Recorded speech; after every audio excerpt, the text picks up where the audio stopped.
Good evening, ladies and gentlemen. It is Idagio Live, the place where classical music happens. It's Tuesday, so it must be Tuesday with Thomas, and it must be something about song or singing, certainly about music, and it's not with Thomas. We've got the most wonderful guest host and program going on this month with Eugene Rogers from the University of Michigan, and he's bringing on guests that are incredibly important and incredibly connected to the singing world, as you will soon know. Your first two shows have been wonderful, Gene. Fantastic. Good evening, Gene. How are you? Thank you. Good to be I'm here.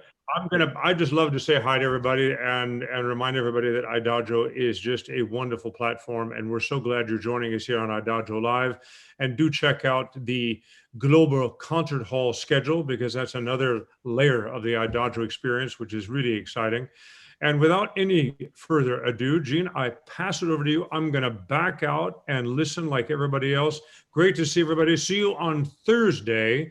Thursday, which is my sort of interview day, will be with John Keyser and the New World Symphony. So everybody might get a. We're going to have a heavy-duty chat about musical education, the digital world, and the young artists of tomorrow.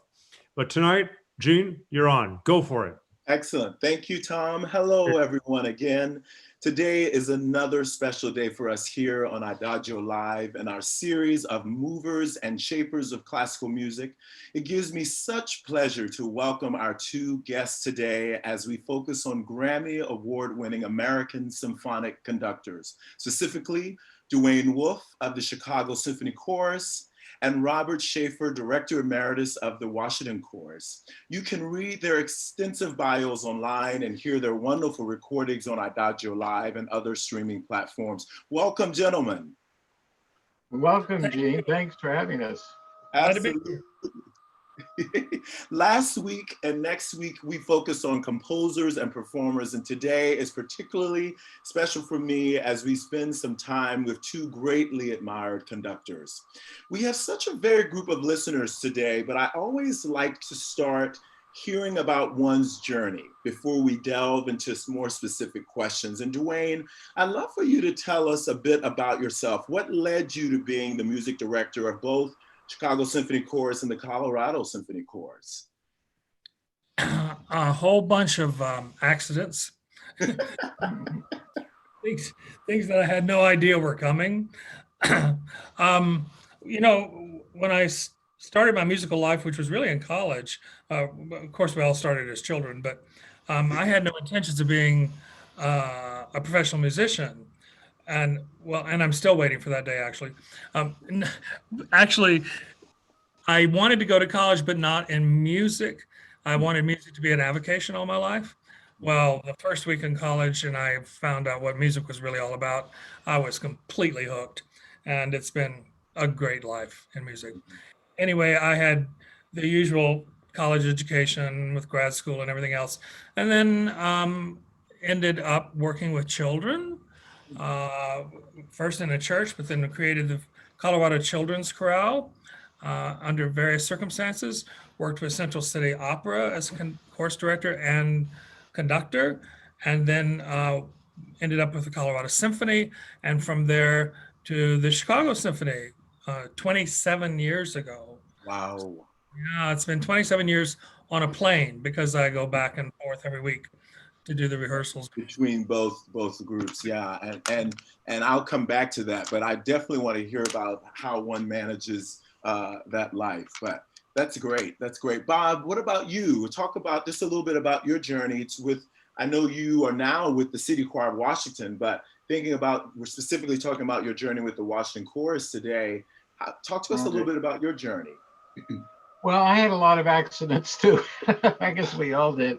But I was, let's see, I did this whole grad school thing at Catholic University, and then I was getting drafted during the Vietnam War, and I was accepted as the accompanist to replace Martin Katz. Is he still at Michigan by any chance? He is. I just saw him this morning on my way to the grocery store. He waved at me. He's, of course, one of the world's great accompanists and Yes. chamber musicians. But he was the accompanist for the Washington Chorus, and he was getting out. Not Washington Chorus. He was the accompanist for the Army Chorus. Yes, sure. And he was getting out, and I auditioned and was accepted, but he wasn't getting out for a year. And so the long and short of it is I was deferred as a chorus music teacher at a high school in my local draft board's jurisdiction. And they said, if you teach choir at the school, we won't draft you, because I wasn't getting in any musical ensembles at that time. I would have become Katz's replacement, but not for a year. Anyway, to the long story short, I started teaching at Madison High School choral music, and I had been a piano major and a composition major in university. And so I was learning fast, but I developed it. Well, there was a fine program when I got inherited, and then I think we did a lot of exciting things for the next 6 years. And through that, the success of my work there in DC, Washington, the Oratorio Society of Montgomery County in Maryland, nearby Maryland, was looking for a music director. They had been around 10 years, and their founder, who was a medical doctor, decided he had just done all he could do, because he wasn't really a professional musician. And so I got that job, and then the Kennedy Center opened that very year, 1971, with the Bernstein Mass and everything. And I got in sort of on the ground. Norman Scribner, who was the director of the Choral Arts Society for many years here in DC, he sort of was in on the ground floor, but he and I knew each other, and he admired my work, so he recommended me early on. And so our first concert at the Kennedy Center with the Oratorio Society in Montgomery County was the Britain War Requiem, conducted by Julius Rudel of the New York City Opera, back in the fall, September 9th of 1972. I still remember the very first concert of the Oratorio Society at the Kennedy Center. And the Oratorio Society now is actually the current Washington. Exactly. I need to get, your audience doesn't know all the details. Yes, the Oratorio Society became the Washington Chorus. Sure. And so I don't know what that was, maybe around 1980 or 80. I don't know. Somewhere. I love that your first kickoff was, you know, the opening of the Kennedy Center. I mean, that's just pretty, just. Yeah. Well, yeah, it was quite exciting. And that began my work preparing for the National Symphony too. Sure. Can you tell, I know that both of you, musicians, I think, are some of the hardest working people I know. And I know that both of you held multiple posts while you were with these Grammy Award-winning choruses. But I'd love to hear you talk about a bit about how you are able to manage and balance that. I know, Bob, you were at Shenandoah Conservatory as well as Washington Chorus and a church job. Duain, Colorado Symphony, and the Chicago Symphony Chorus. Just briefly talk about how you manage that. I'm curious. First of all, I'm not sure manage is the right word. That assumes that there's some organization involved. But the fact is, I always say, I just do whatever's next. If I have a rehearsal tomorrow in Colorado, I go there. If I have one in Chicago, I go there. It's a little tricky because the schedules sometimes conflict. And when they conflict, that's when we have to get things worked out. Sure. But most of the time, I have found that management is really cooperative about trying to get things worked out. And I got to tell you, if my life has any balance at all, it's only because I'm surrounded by really, really good managers, and I'm grateful to them. Absolutely. Yeah. Here. They make me look good. They make you look good. You know, I've noticed that. I'm telling you, what would we do without those wonderful people? That's a shout out to Bobby Schroer at the Washington Chorus. Bob, what about yourself? Well, you know, we work hard. I think, first of all, it's a labor of love. So while we all get stressed to the absolute limit, I can remember when I was music director at the St. Matthew's Cathedral in Washington. before going to the shrine. Sometimes I would have a dress rehearsal. I remember one time on Holy Thursday, I had a dress rehearsal of the B minor Mass, the Kennedy Center, and that ended at 4:45, 4:50, and I had a 5:30 Holy Thursday Mass at the cathedral. And I had a driver waiting for me, and we rush hour traffic in DC. Yeah. And I got there, and I already told the choir, the opening hymn, please, I'm not going to be there. I'm going to get there. And I finally got there right before the Kyrie and the Gloria, the first big choir pieces, literally walking in off the street. So we all have those kinds of stories. But, we survive it. I think God is looking out for us because, we just sort of do the next thing on the plate. Yeah. But it does sometimes pinch you, and Yes. you just Yes. barely are able to keep both commitments. So Yes. that's Absolutely. There's also the other people that are really critical in saving our butts, as it were, are the assistant conductors. They always step in. For instance, I'm sure if you hadn't made it by the Kyrie, that somebody would have taken over for you. And Yeah. people are always stepping in for me. A plane is late and I come into the middle of something. So we have a lot to be grateful for. Yes, in order to make this work. Hear, hear. I want to turn our attention now specifically to two of the Grammy Award CDs, which you all prepared and won. And so I want to start with you, Bob, and I'll play it first, an excerpt first, and then have you share with us just a little bit about the chorus, the makeup of the chorus, and a little bit of, just set the scene for us. But let's listen first. Let me share my screen first here. Here we go. This is, for everyone, an excerpt of Dies Irae from Benjamin Britten's War Requiem, Bob Shafer conducting.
I love that excerpt. Bob, talk to us a little bit. Tell us about the makeup of the group and set the scene for us a little bit.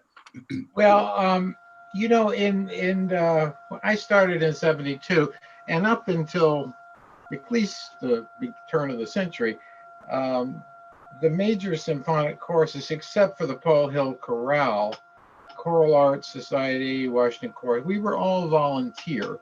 And so that was one thing. It's a little different now because so many have paid nuclear chorus, or, you know, maybe the Chicago Symphony Chorus is all professional now. I remember Margaret Hillis telling me it was 100 back then. But nevertheless, the makeup was of that recording. I was at Shenandoah Conservatory for 33 years as a professor of choral music.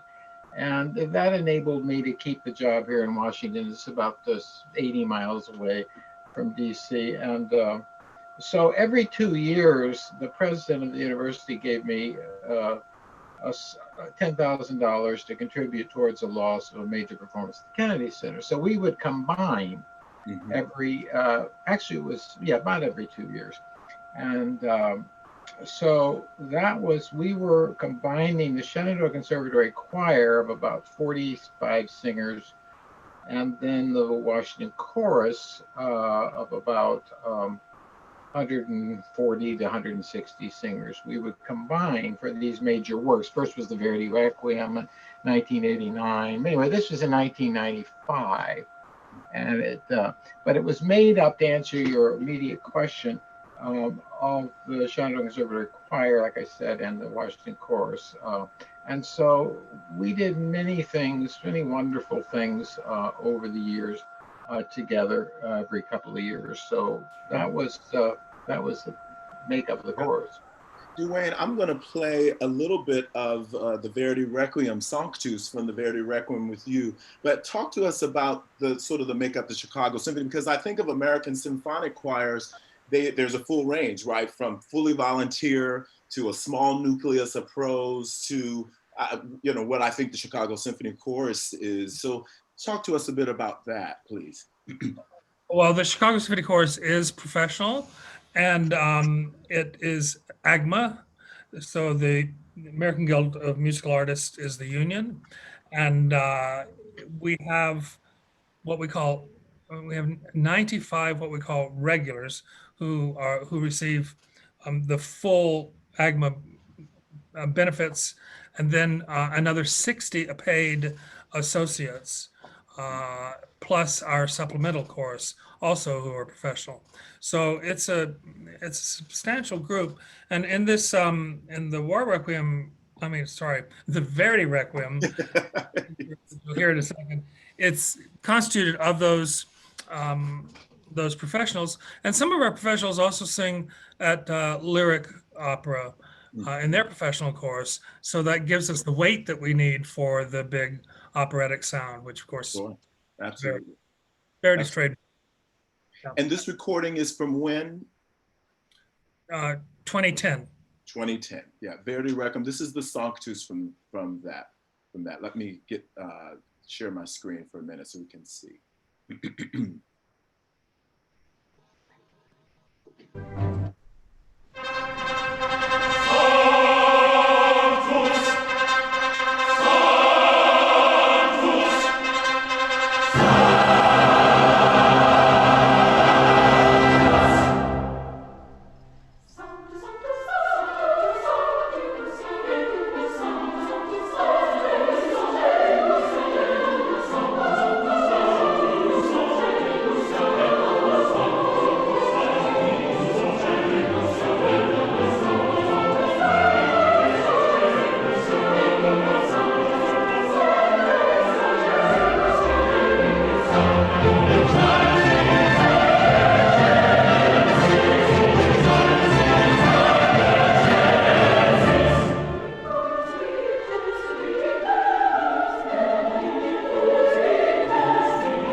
I never get tired of that chorus.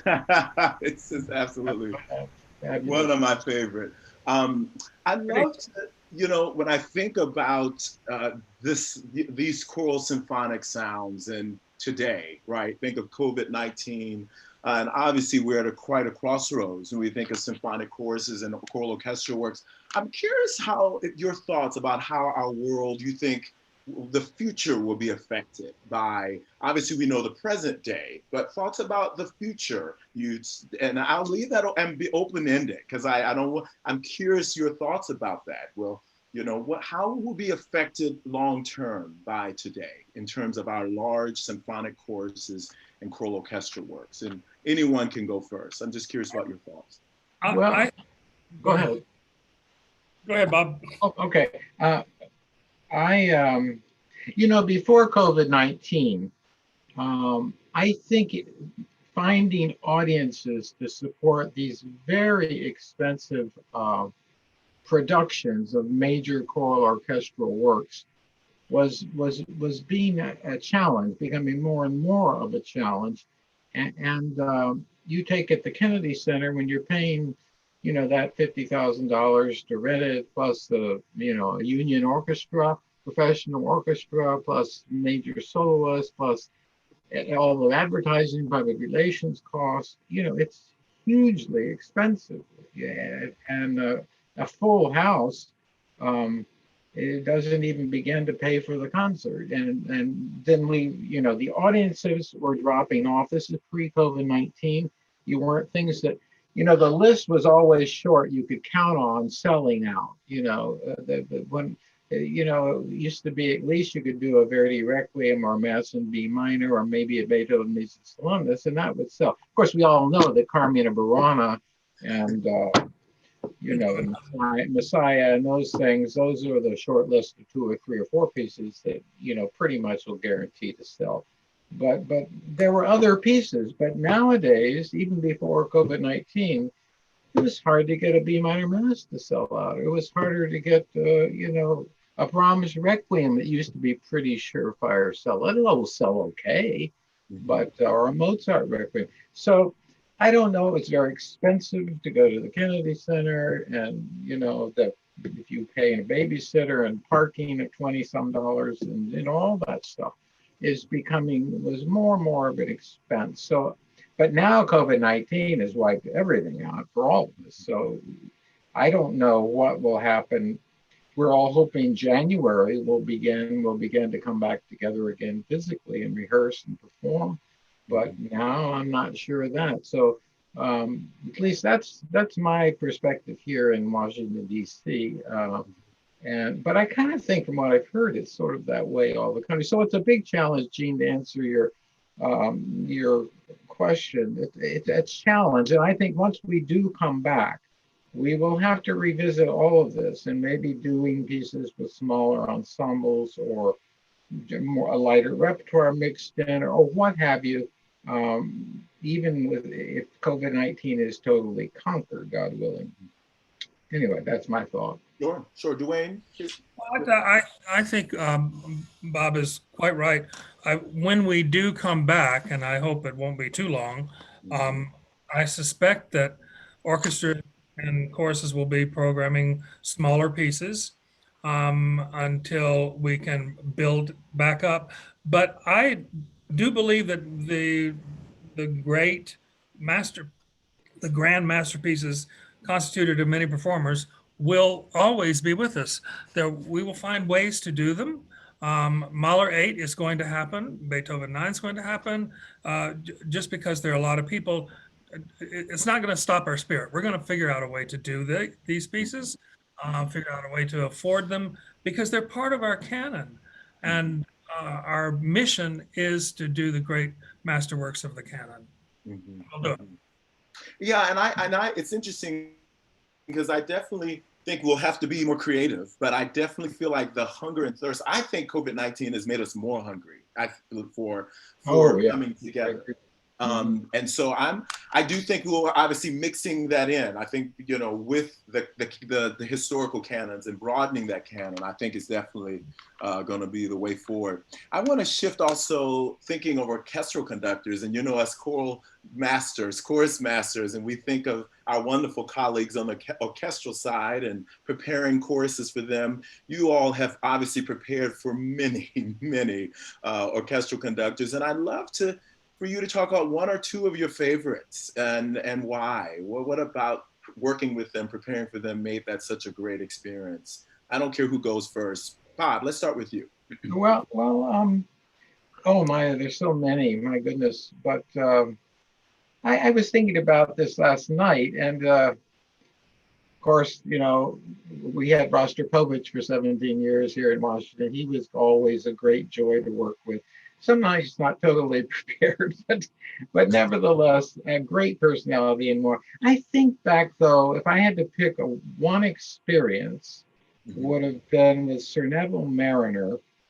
The NSO asked me to prepare the Sir Michael Tippett, A Child of Our Time, which is a spirituals, you know, in it. And I had never done the piece, so it was great to learn this new work and teach it to my choir. He only wanted 120 voices, that's fine. And we did it. And he was just such a gentleman and so kind and appreciative of my work and the chorus's work, and knew they were volunteers. And the performance went very well. He handled the orchestra beautifully. He was such an English gentleman. And the whole experience was just so positive in every way. You have a lot of experiences where somebody might be a superb musician that gives the chorus no feedback, or you may have someone who's a warm and wonderful personality but isn't totally in command of his, you know, his or her musical, you know, skills. Sure. But this was absolutely everything right and in its place, and just led to such a positive experience. And later I conducted the piece a couple of times to myself because I love the work so much. But all of them were wonderful. I think that one little thing, and I'll let Gene, I'll let Duain give his many experiences. But what I always loved doing is translating the orchestral conductor's wishes to the chorus. I say I'm a choral translator, meaning they will make these requests musically. The chorus has no idea what they're talking about, you know. And sure. So I have to make the choral translation. And I would often say, Maestro, would you just give me a minute to sort of say something so we can do that for you better? And I'd make the choral translation, everything is fine. But without that choral translation, you know, and it's funny, you don't think you'd have to make a choral translation. Sure. And speak English, you know. But anyway, that's all. I'll have to steal that, a choral translation. Yeah. Duain. Well, there are also the times when not just translating to the chorus, but I need translation from the conductor. There are times I find myself going up to the conductor and say, would you explain that to me, and I'll see if I can figure out a way to say it to the chorus. Exactly. There you go. Very different. You know, the ones I've enjoyed, I think, the most are those who do virtually everything with their hands.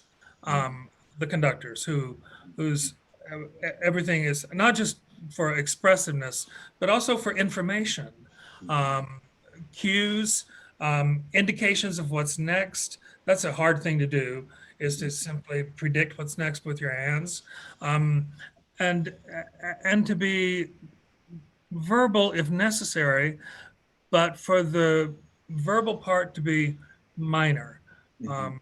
Sure. And then I don't have to do so much translation. But if they're really Right. really good with their hands, we get what we need, and usually with a real economy of gesture. Exactly. Conductors who have very clear, very tight gestures that show what they want, and it doesn't have to be enormous. Those are the ones I really, really enjoy the most. I love how you didn't list one name, and so I'm gonna let you notice that? You must have. I knew And thank you, Eugene, for pointing that out. I really appreciate it. And I'm gonna let that slide today. I'm just, what has been your favorite piece to prepare? I mean, I love to see the list of all the pieces prepared in your career. And probably this is an impossible question, but. And, well, it is impossible, but I want to jump in before Bob this time because my favorite piece to prepare is the War Requiem. Oh, I really love preparing the War Requiem. And I'm sure Bob will agree with me about at least some of this, that it has so many different elements, so many different things that have to happen at once. You know, it has the children's chorus, the two orchestras, and the full chorus, the symphony chorus, and on and on. All these elements that you really have to think through and determine what the balances are going to be, what the textures will be because of them, everything else. So I find preparing the War Requiem to be particularly exciting. Nice. What do you think, Bob? I bet you enjoyed it. Bob, you know, now. that's a hard one because, golly, that's a tough question. You know, I know it is. I always say it's the next thing I have to do. That's my favorite piece. But I don't know. I agree with the War Requiem. That's a great one. You know, there's certain pieces I don't care if I ever do again, you know, like Carmina Burana. I don't know how many more of the one season we did 7 Carmina Buranas with the Washington Chorus and the National Symphony with 3 different conductors.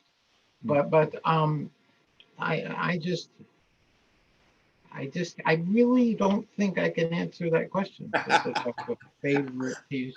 I understand. That's hard. That's hard. And I'm sorry, but there's so many wonderful memories. I was so lucky to have 35 years of doing that with the Washington Chorus, and I, oh golly, I prepared all the.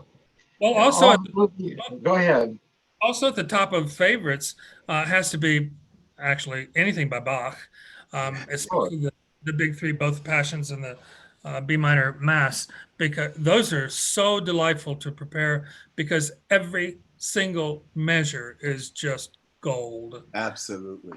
Sure. So Duain, even with the Chicago Symphony Chorus, as large as that is, have you all performed those works as well? You know, we tend to think more chamber ensemble for those, but we've done them all. We've done them Baroque style with Bernard Labadie and Peter Schreier, but we've done larger versions with Riccardo Muti. So we've kind of done the gamut of styles, and I enjoy that. I'm not stuck in a genre that does only one style and looks at Bach only one way. I agree. I'm in full agreement. Yeah, he's so universal that we don't want to miss out on all those things. Absolutely. That's right. That's right. What's one of the most valuable lessons you think you've learned over the years from leading either a symphonic chorus or from working with orchestral colleagues, and they could be players or conductors?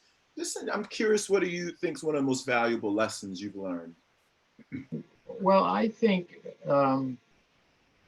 for me, it's flexibility. For one thing, I think you have to deal with lots of surprises in this business.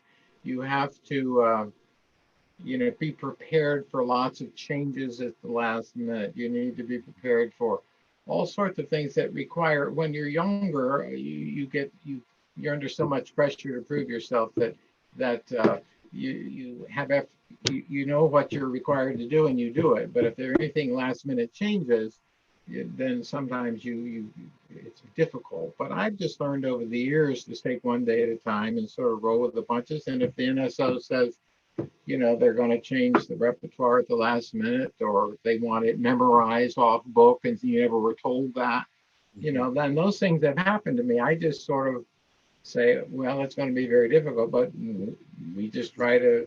we try to meet the request of those that are inviting us to sing rather than be very difficult and refusing to do things. That just gets you less engagements in the future, I found. Cool. Cool. I've Flexibility. always tried to be flexible on all that, but I I've just learned the main lesson I've learned is how marvelous this field of choral music is, and the fact that these people become part of our family. These singers, whether they're paid or volunteers, I think we just this catalyst of choral music and the bond that it creates with an audience is just so special and unique. That I just thank God every day that I was brought into this world and was made, it was made possible for me to pursue this field of making music with their voices, speaking directly from the heart to the listener, and being blessed with this magnificent music that these composers have shared with us as a channel through a divine source, I believe. Sure. That's powerful. That was a beautiful benediction. I'm not It sure. was. Amazing. Now we can all receive communion. Yes. Well, one word he said really resonates with me, and that's flexibility. When you have a large chorus that's going to be performing with an orchestra and usually a guest conductor, and you don't really know what's going to be happening, and you're going to have 2 rehearsals, the chorus has to be very flexible. They have to be ready to change on a dime, change qualities, change dynamics, change virtually anything that's either in the score or not in the score from some conductor. Right? Surprise! We're going to sing this upside down. Right. Okay. And you're going to like it. Have you both prepared so many works, but have you conducted every list on your bucket list? I used on your bucket list. I haven't. You're not going to believe what's on my bucket list that I have not conducted that I really want to conduct. Are you sitting down? I'm sitting down. Okay. Mozart Requiem. You never conducted the Mozart Requiem? It's unbelievable. I have done it dozens and dozens of times with dozens of conductors all over the world. I have never actually conducted. I've conducted every movement, Sure. various times, but I have never gotten in front of one of our orchestras and started at the beginning and went to the end. And it's kind of weird, isn't it? But I would love to, and I've done fantastic things. I've conducted the Verdi Requiem a lot, and the Vor Requiem, and on all these things that lots of times you wouldn't even think a chorus director would conduct. But Mozart Requiem, top of my list, never have gotten it. Yeah, can you arrange that, please, Eugene? What did you say? Could you please arrange that? I would like to do that. Okay, I got you. We'll make that happen. Hurry up. I don't have a lot of years left here, buddy. Wow, that's. I have to be honest. I'm shocked, but I get it. Bob. Well, I always thought I wanted to do the Mahler, conduct it myself. Sure. I prepared it, of course, several times, but now as I get older, I'm not so sure I care all that much about conducting the Mahler, and I've gotten into pieces in the last 10 years, that I never even knew about, like the F minor Mass of Anton Bruckner, the third Mass. Just a magnificently gorgeous piece. And of course, it's a huge orchestra and all that. And the church where we give our concerts didn't have room for it. So I wanted to do it so bad about 4 years ago. I reorchestrated it and I put all the wind and brass in the organ and it kept the strings, but it added to the string parts. And that was a great challenge, but great fun. And it came off great. Of course, you have to have great operatic soloists, but I found solutions to do things like that. And the whole challenge of not only preparing the choir, conducting, learning a full score and orchestra, but making a special version, which I think other choirs could take advantage of too, because well, and I think personally, I do think that is possibly what a lot of people will be doing. I think so, and that was way post-COVID, before COVID-19. I think there'll be all sorts of combinations. I think about a lot of programs now, even or full orchestras that can't bring together their full orchestras. I know are doing creative chamber versions of major symphonies. Exactly, yeah. Still get the work done. Yeah, I've done things like that, and now I much rather do all 6. I've done most of the final 6 masses of Haydn.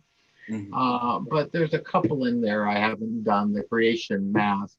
Those kind of things really interest me, and I'd love to feel like I did all those final 6 and things like that. That wouldn't be the most obvious masterpiece, which we all love doing too. But other things in the repertoire that maybe don't get done all the time and are great works in their own right. Now, I have yeah, sorry, go ahead, Duain. Oh, sorry, you didn't let me answer. No, I just wanted to mention, we was talking about transcriptions. I have a feeling for the next few years, we may be seeing quite a few transcriptions for different instrumentations and different orchestrations and whatever. But let's not forget that composers did it themselves. Yes, that's right. Bernstein with the Chichester Psalms, Orff with Carmina Burana. That's right. Yeah, that's right. And that's, I think, especially with not knowing how many voices or instrumentalists can be on stage at the same time, it's definitely a way to still maintain, some of these great historical works and maintain our COVID era challenges that we're going to be facing.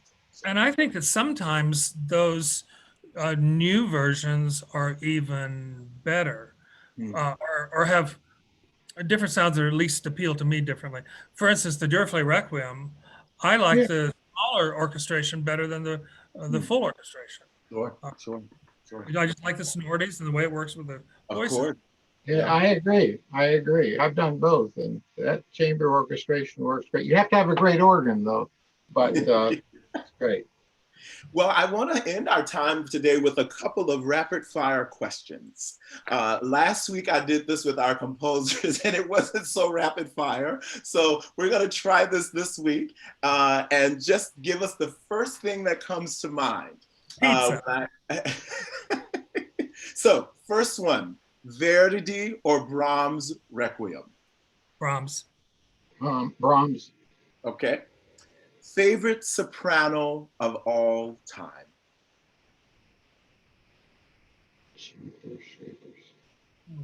That's a tough one. What kind of soprano? Yeah, what repertoire? Could you be a little more specific? Yeah, no, it's first thing that comes to mind. Okay, Birgit Nilsson. Okay. Leontine Price. Okay, stop. You've gotten your... Oh, I don't. Good grief! I don't know. Christine Gorky, because she's become such a great operatic singer, and she was on that War Requiem CD. Yes, absolutely, fantastic. There's many others. Of course there are. Of course. Favorite non-musical pastime? Sailing. Sailing? Yeah, I have a sailboat. I'm impressed. Failed attempts to grow tomatoes well. Ours get eaten by the deer and the everything. Yeah. I would not be good at that. Favorite place outside of the U.S.? France. London. Sure. I love both of those. And last question. What do you wish you knew then that you know now? To become an engineer.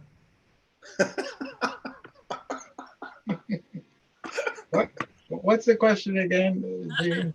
What do you wish you knew then, earlier in your years, that you know now?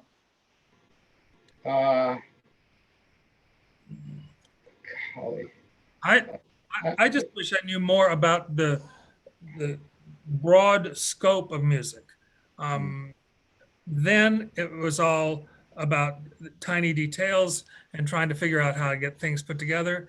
But the older I get, the more I want to know about the grand sweep of music. I think for me, I wish I knew back then that by now I would know less than I knew then. In other words, you know, you would think at our mature ages, we figured out what life's all about, you know, and all that, and then what the music's all about, and what this is all about.